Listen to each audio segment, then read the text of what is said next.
கிறிஸ்துவுக்குள் மிகவும் பிரியமானவர்களே, அன்பின் ஆண்டவரும் அருமை இரட்சகருமாகிய இயேசு கிறிஸ்துவின் நல்ல நாமத்தினாலே உங்கள் அனைவரையும் அன்போடு வாழ்த்துகிறேன். எனக்கு அன்பான சகோதர சகோதரிகளே, இப்பொழுதும் இந்த அதிகாலை ஜெப வேளையிலே வந்திருக்கிற நீங்கள் உண்மையாகவே பாக்கியவான்கள், நிச்சயமாகவே ஆசீர்வதிக்கப்படுவீர்கள் என்பதிலே எந்த மாற்றமும் இல்லை. இந்த வேளையிலும் கர்த்தருடைய ஆவியானவர் கர்த்தரே உங்களோடு பேசுகிறார் என்பதிலே எந்த சந்தேகமும் இல்லை. பாருங்கள், எந்த சூழ்நிலையிலும் ஒரு அற்புதத்தை பெற்றுக்கொள்ளும்படியாய், எந்த சூழ்நிலையில் நீங்கள் இருந்தாலும் சரி, அந்த சூழ்நிலையில் உங்களுக்கு ஒரு அற்புதமான காரியத்தை, அற்புதமான மாற்றத்தை, மகிமையான காரியங்களை நீங்கள் பெற்றுக்கொள்ளுவதற்கு என்ன செய்ய வேண்டும், எப்படி ஜெபிக்க வேண்டும் என்பதை குறித்து தியானித்து ஜெபிக்க போகிறோம். பாருங்கள், எத்தனை ஒரு அற்புதமான காரியம் வேதத்திலே சொல்லப்பட்டிருக்கிறது. 1 யோவான் 5:14 சொல்லப்பட்டிருக்கிறது, நாம் எதையாகிலும் அவருடைய சித்தத்தின்படி கேட்டால் அவர் நமக்கு செவி கொடுக்கிறார் என்பதே அவரை பற்றி நாம் கொண்டிருக்கிற தைரியம் என்று வேதம் சொல்லுகிறது. அன்பான தேவ பிள்ளைகளே, அன்பு சகோதர சகோதரிகளே, பாருங்கள், நாம் எதையாகிலும், இது ஒரு அற்புதமான வாக்குத்தத்தம். ஒருவேளை எந்த காரியத்தில் நம்முடைய அற்புதம் தேவைப்படுகிறதோ, தேவனுடைய அற்புதம் நமக்கு தேவைப்படுகிறதோ, அல்லது எந்த காரியத்திலே நமக்கு ஒரு மாற்றமும் மறுமலர்ச்சியும் ஆரோக்கியமும் ஐஸ்வர்யமும் தேவைப்படுகிறதோ, அந்த காரியங்களிலெல்லாம் கர்த்தருடைய வார்த்தை இப்படியாக சொல்லுகிறது, நாம் எதையாகிலும் அவருடைய சித்தத்தின்படி கேட்டால் அவர் நமக்கு செவி கொடுக்கிறார் என்பதே அவரை பற்றி நாம் கொண்டிருக்கிற தைரியம் என்று வேதம் சொல்லுகிறது. என் அன்பு சகோதர சகோதரிகளே, அவரை பற்றி உங்களுக்கும் எனக்கும் ஒரு தைரியம் இருக்கிறது, ஒரு விசுவாசம் இருக்கிறது. ஐயா, நாம் எதையாகிலும் அவருடைய சித்தத்தின்படி கேட்டால் உங்கள் குறைவுகள் எல்லாம் அவருடைய மகிமையிலே அவர் உங்களுக்கு நிறைவாக்குவதே, உங்கள் குறைவுகளை எல்லாம் அவர் நிறைவாக்குவதே அவருடைய சித்தம் என்பதை மறந்து விடாதிருங்கள். உங்கள் ரட்சிப்பு, எந்த காரியத்தில் இருந்தும் உங்களுக்கு விடுதலையும் ரட்சிப்பும் சந்தோஷமும் சமாதானமும் உண்டாகும்படியாய் இந்த கர்த்தர் உங்களுக்கு அனுக்கிரகம் செய்யும்படியாய் கர்த்தருடைய கண்கள் உங்கள் மீது நோக்கமாய் இருக்கிறது. அருமையான தேவ பிள்ளைகளே, அவருடைய செவிகள் எல்லாம் நம்முடைய கூப்பிடுதலுக்கு திறந்தே இருக்கிறது என்று வேதம் சொல்லுகிறது. ஆதலினால் எதை குறித்தும் கவலைப்படாதிருங்கள், எந்த சூழ்நிலையிலும் கவலைப்படாதிருங்கள். ஐயா, இருக்கிறவராகவே இருக்கிறவர், இருக்கிறேன் என்கிறவர் உங்களோடே இருக்கிறார். அவர் ஒரு நாளும் உங்களை விட்டு பிரிவதே இல்லை.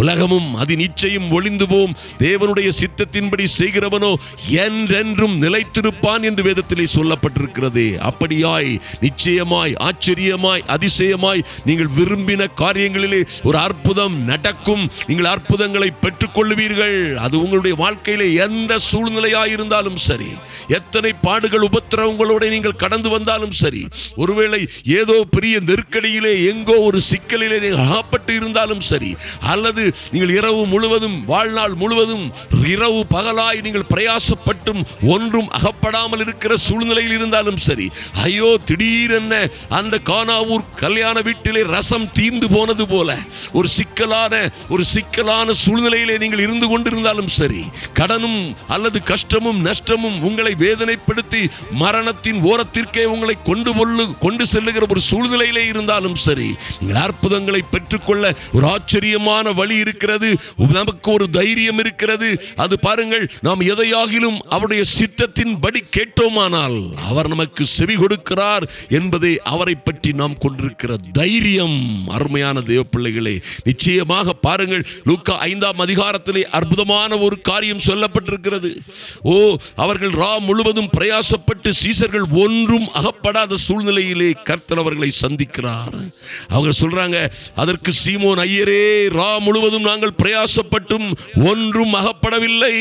ஒருவேளை என் அன்பு சகோதரனே சகோதரியே, நீங்கள் முழுவதும் மாத்திரமல்ல, நாள் முழுவதும், மாதங்கள் அல்லது வருடங்களாய் நீங்கள் பிரயாசப்பட்டும் அகப்படாமல் இருக்கலாம். ஆகிலும் அவர்கள் சொன்னது போல உம்முடைய வார்த்தையின்படியே வலையை போடுகிறேன் என்று அவர்கள் செய்த பொழுது, வலையை கர்த்தருடைய வார்த்தையின்படியே ஆழத்திலே தள்ளி கொண்டு போய் மீன்களை பிடிக்கும்படி அவர்கள் வலைகளை போட்ட பொழுது நடந்ததை நீங்கள் உங்களுக்கு நன்றாக தெரியும். அவர்கள் திரளான மீன்களை பிடித்தார்கள். திரளான மீன்களை பிடித்ததன் நிமித்தம் அவர்களால் அந்த வலை இழுக்க கூடாமல் இருந்தபடியினாலே வலை கிழிந்து போகத்தக்கதான மகிமையான ஆசீர்வாதங்களை கர்த்தர் கொடுத்தார். இந்த இதை கேட்டுக்கொண்டிருக்கிற என் அன்பு சகோதரனே, சகோதரியே, நீங்கள் எந்த சூழ்நிலையில் இருந்தாலும் சரி, ஐயா, தொழில் செய்து நஷ்டப்பட்டே போய்கொண்டிருக்கிறேன், அல்லது என் வாழ்க்கையில் எந்த பைனான்ஸ் பொருளாதார ஆதாரமும் இல்லாமல் எல்லாம் அழிந்து கொண்டு போயிருக்கிறது, நம்புவதற்கு எந்த சூழ்நிலையும் இல்லாத ஒரு மகா கொடிதான கேடான சூழ்நிலையிலே வாழ்ந்து கொண்டிருக்கிறேன் என்று நீங்கள் சொல்லிக் கொண்டிருக்கலாம். என் அன்பு தேவ பிள்ளைகளே, பாருங்கள், ஜஸ்ட் ஆண்டவர் சொன்னாரு, ஆழத்திலே தள்ளி கொண்டு போய் வலையை போடுங்கள். ஒருவேளை சிலர் நினைக்கலாம், ஆழத்திலே தள்ளி கொண்டு போய் போட்டா நிச்சயமா மீன் கிடைக்கும் நினைக்கிற அருமையான தேவ பிள்ளைகளே, அவர்கள் முழுவதும் பிரயாசப்பட்டும் ஒன்றும் அகப்படவில்லை. நன்றாக கவனியுங்கள். யோவான் 21:6 இப்படியாக சொல்லப்பட்டிருக்கிறது. அந்த அதிகாரம் முழுவதும் நீங்கள் வாசித்து பார்த்தீர்களானால் இங்கும் அதே போன்றதொரு சூழ்நிலையிலே கர்த்தர் அவருடைய பிள்ளைகளை சந்திக்கிறார். பாருங்கள், அப்பொழுது சொல்லுகிறார், நீங்கள் படகுக்கு வலதுபுறமாக உங்கள் வலையை போடுங்கள், அப்பொழுது உங்களுக்கு அகப்படும். ஐயா, அல்லது நின்றுட்டு இருக்கிறாங்க, அதே இடத்திலே உங்களுக்கு படகுக்கு வலதுபுறமாய், நன்றாக கவனியுங்கள், படகுக்கு வலதுபுறமாய் வலையை போடுங்கள் என்று சொன்ன பொழுது அப்படியே அவர்கள் போட்டு திரளான மீன்கள் அகப்பட்டதினால் அதை இழுக்க மாட்டாதிருந்தார்கள். என் அன்பு சகோதர சகோதரிகளே, நிச்சயமாய் இதை கேட்டுக்கொண்டிருக்கிற அன்பு தேவ பிள்ளைகளே, உங்கள் பிள்ளைகளுடைய படிப்புக்காக அல்லது பிள்ளைகளுடைய வேலைக்காக, உங்களுடைய வேலைக்காக நீங்கள் காத்து கொண்டிருக்கலாம். நிச்சயமாக நம்புங்கள், கர்த்தருடைய வார்த்தையின்படி வார்த்தையை விசுவாசித்து அறிக்கையிடுங்கள், வார்த்தைக்கு கீழ்ப்படியுங்கள், வார்த்தையின்படியே செய்யுங்கள். நிச்சயமாய் அவர் நமக்கு செவி கொடுப்பார் என்ற தைரியத்தோடு நீங்கள் நிற்க முடியும். அவருடைய வார்த்தையை பிரசங்கித்து இந்த மணிப்பூரிலே நடந்த முதற் கூட்டத்திலே, அன்பு தேவ பிள்ளைகளை நன்றாக கவனியுங்கள், இந்த மணிப்பூரிலே வந்து நடந்த முதற் கூட்டத்திலே நடந்தது என்ன? 416 பேர் அவர்கள் நல்ல மைக்கை பிடித்துக் கொண்டு நாங்கள் இதிலே சுகமானோம் அதிலே சுகமானோம் என்று அவர்கள் அறிக்கையிட்டார்கள். என்ன, எப்படி நடக்கிறது? என்ன ஆச்சரியம் இருக்கிறது என்றால், கர்த்தருடைய வார்த்தையின்படி அவருடைய தழும்புகளினால் குணமாகிறோம் என்று எழுதப்பட்டிருக்கிறது. ஐயா, மத்தேயு 10:1, லூக்கா 9:1-2, இன்னும் மார்க் 3:14-15 கர்த்தர் இந்த அதிகாரத்தை தொடர்ந்து தம்மை விசுவாசிக்கிறவர்களுக்கு கொடுத்தாரே.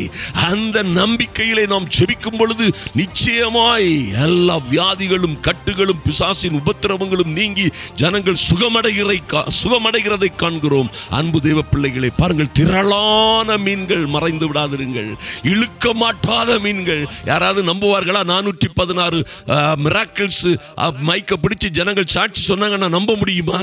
416 பேர். அருமையான தேவ பிள்ளைகளே, அங்கே உள்ள சபையார் அதை எழுதி ஒவ்வொருவரையும் பேராக போன் நம்பர் சகிதமாக விலாசத்தோடு எழுதி வைத்திருக்கிறார்கள். அவர்கள் அப்ரோச் பண்ணி அவளை கர்த்தருக்குள்ளே நடத்த ஆயத்தமாக இருக்கிறார்கள். அன்பு தேவ பிள்ளைகளே, அந்த ஊர்ல இருந்து மணிப்பூரிலே பல இடங்களிலே ஊழியம் செய்வதற்கு கர்த்தர் நமக்கு வழிகளை திறந்தார். நிச்சயமாக கர்த்தருடைய வார்த்தையின்படியே நீங்கள் கடந்து செல்லும் பொழுது, கர்த்தருடைய வார்த்தையின்படியே நீங்கள் நிற்கும் பொழுது, உறுதியாய் கர்த்தருடைய வார்த்தையை நம்பி அதை அறிக்கை ஜெபியுங்கள். பிள்ளைகளுடைய திருமணமா? ஐயா, பிள்ளைகளுக்கு குழந்தை பிறக்கவில்லையா? சொல்லுங்கள். பிள்ளைகள் கர்த்தரால் வரும் சுதந்திரம். பிரசவிக்க பண்ணுகிற என் கர்த்தர் பிரசவத்தை தடுப்பாரோ? அவர்களில் மலடானவன் ஒருவனும் இருந்ததில்லை. என் தெய்வமே, அப்படின்னு கேளுங்க அருமையான தேவ பிள்ளைகளே. என் பிள்ளைகளுக்கு ஏன் இந்த நிலைமை? சில காரணங்கள் இருக்கும், சில காரியங்கள் இருக்கும். கர்த்தர் கொடுக்கிற கட்டளைகள், அவருடைய கற்பனைகளுக்கு கீழ்ப்படிய வேண்டியது இருக்கும். ஒரு மனம் திரும்புதல் அங்கே இருக்கும். அதை நீங்கள் கீழ்ப்படியும் பொழுது நிச்சயமாய் ஒரு நொடி பொழுதில் விடுதலை உண்டாகும், ஒரு நொடி பொழுதில் சுகம் உண்டாகும் என்பதிலே மாற்றமே இல்லை. கடனா கஷ்டமா, யாராலும் தீர்க்க முடியாத நஷ்டமோ அல்லது தோல்வியோ அவமானமோ, எந்த சிக்கலிலே நீங்கள் இருந்தாலும் சரி, கர்த்தருடைய வார்த்தையின்படியே நில்லுங்கள். ஐயா, கர்த்தருடைய வார்த்தையை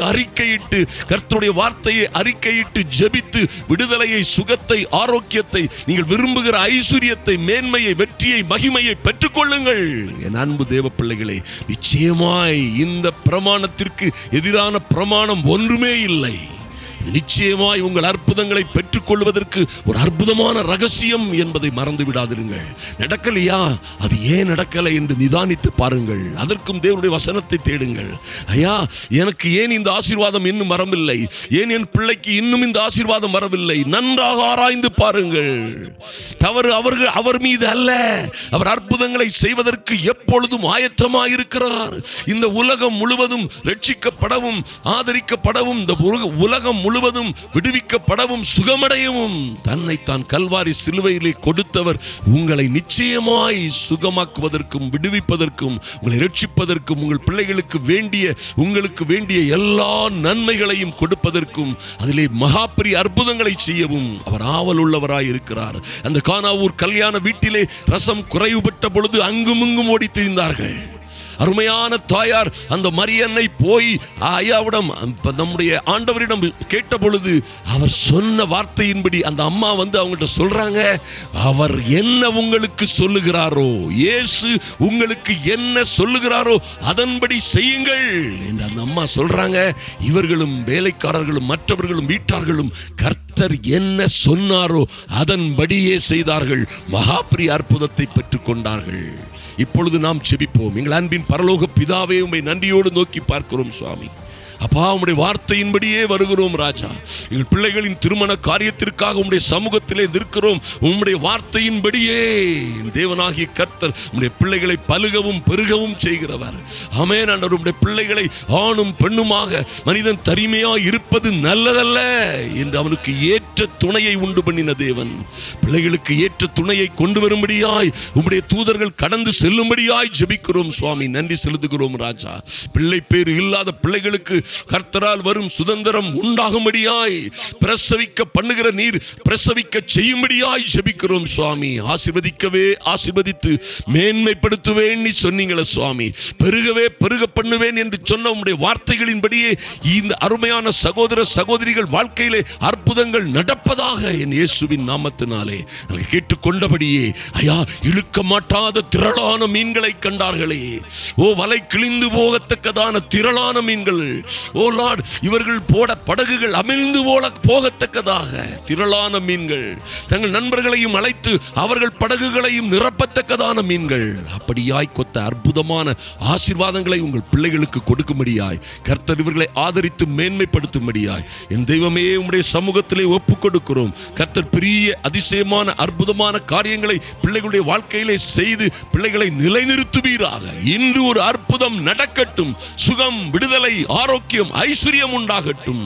இயேசு கிறிஸ்துவின் நாமத்தினாலே இன்று இரவு முதல் தொடங்குகிற இந்த மணிப்பூர் மினி ஸ்டேடியத்திலே, விளையாட்டு அரங்கிலே, விளையாட்டு மைதானத்திலே தொடங்குகிற 4 நாள் கூட்டங்களுக்காக ஜெபிக்கிறோம் சுவாமி. எங்கள் வலது கரத்தை உயர்த்தி ஐயா, நல்ல கிளைமேட் உண்டாகவும், நல்ல சூழ்நிலைகள் உண்டாகவும், நல்ல பாதுகாப்பு உண்டாகவும், ஜனங்கள் திரளாய் ரட்சிக்கப்படவும், விடுதலையை, ஆரோக்கியம், ஐஸ்வர்யத்தை பெற்றுக் கொள்ளவும், ஏழை ஜனங்களுக்காக, நொறுக்கப்பட்ட, அடிக்கப்பட்ட, உபத்திரவப்பட்ட, கொல்லப்பட்ட ஜனங்களுக்காக ஜெபிக்கிறோம். கர்த்தர் ஆச்சரியமும் அதிசயமான காரியங்களை செய்வீராக.